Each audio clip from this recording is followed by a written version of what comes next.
Hello, everyone. Today we're going to discuss something we use every single day, money. We'll explore its most important role in our lives, which is its job as a medium of exchange. So, let's begin. First, I want you to just think about your day so far. Did you buy anything? Maybe a snack from the canteen or a new pen from the shop? Just think for a moment. How did you pay for it? You probably used some notes or coins, right? Or maybe you used a digital payment on your phone. Well, whether it's the cash in your pocket or a number on a screen, both are what we call money. It's a part of almost everything we buy. But this brings us to a really simple but very deep question. Have you ever wondered why we need money in the first place? Why can't we just trade things we have for things we want directly?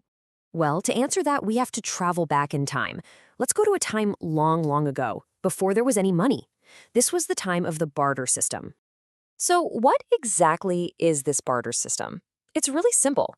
It's a system where goods are exchanged directly for other goods. There's no money involved. It's a direct trade. I'll give you something I have, and you give me something you have in return. To understand this better, let's picture a situation. Imagine we have a shoemaker. He's very skilled, and he has shoes to sell. And we also have a farmer who has grown a lot of wheat. Now, this seems simple enough, doesn't it? The shoemaker can just trade his shoes for wheat. But, as we're about to see, this kind of exchange can be very, very difficult. Let's find out why. So, the shoemaker goes to the farmer. He needs food, so he makes an offer. He says, I'll give you these nice shoes in exchange for some of your wheat. It sounds like a fair deal. But here's the problem. The farmer looks at the shoes and says, "Sorry, but I don't need shoes right now. What I really need is clothes." And just like that, the trade cannot happen. Think about what has happened. The trade failed. So what does the shoemaker have to do now? He has to go looking for a person who not only has clothes to sell, but who also at the same time wants to buy a pair of shoes. Just imagine how difficult and time-consuming that would be. This central problem of the barter system has a special name, and it is very important. It's called the double coincidence of wants. What does that mean? It means that for a trade to work, what one person wants to sell must be exactly what the other person wants to buy. This perfect match is very, very rare. So this is a huge problem, right? How do we solve it? Well, this is where our hero, money, comes into the picture. Money is the simple and brilliant solution to this problem. Now look at how money makes everything easy. It splits that one difficult trade into two simple steps. First, the shoemaker can sell his shoes to anyone who wants them, and in return, he gets money. Then, in the second step, he takes that money to the farmer and buys the wheat he needs.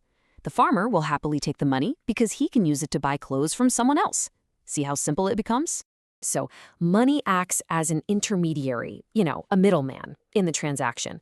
Because of this job, we say money acts as a medium of exchange. This is the most important function of money because it removes the need for the double coincidence of wants. Let's take an example from today. Imagine a worker in a factory. At the end of the month, she gets a salary in rupees, right? She doesn't get paid with the products she makes in the factory. She can then take those rupees and buy whatever she needs, groceries, clothes, anything.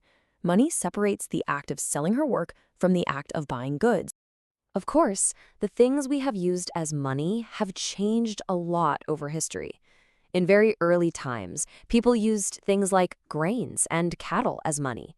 Then came metallic coins, like gold, silver, and copper.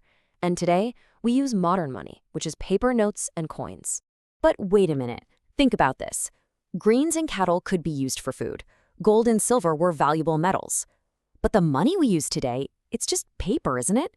A 100-rupee note has no use of its own. You can't eat it. So why do we all accept it? Well, the answer is quite straightforward. We accept it because it is authorized by the government of the country. In India, it is the Reserve Bank of India, or RBI, that issues currency notes. Because the government backs it, everyone is confident that it will be accepted as payment. All right, it's time to quickly summarize what we have learned today. Let's recap how money makes our economic life so much simpler and easier. This table shows the difference very clearly. The barter system is difficult because it needs that double coincidence of wants. On the other hand, a money economy is simple and efficient because it completely eliminates this need. The most important idea to remember is that money separates the act of buying from the act of selling, and this makes trade so much easier. And now, to help you prepare for your exams, here is a question for you to think about. How does money solve the problem of double coincidence of wants? I want you to try and explain this in your own words, using your own example. Maybe think about a doctor who needs to buy vegetables. Thinking of your own example is the best way to really understand this concept. Thank you for listening.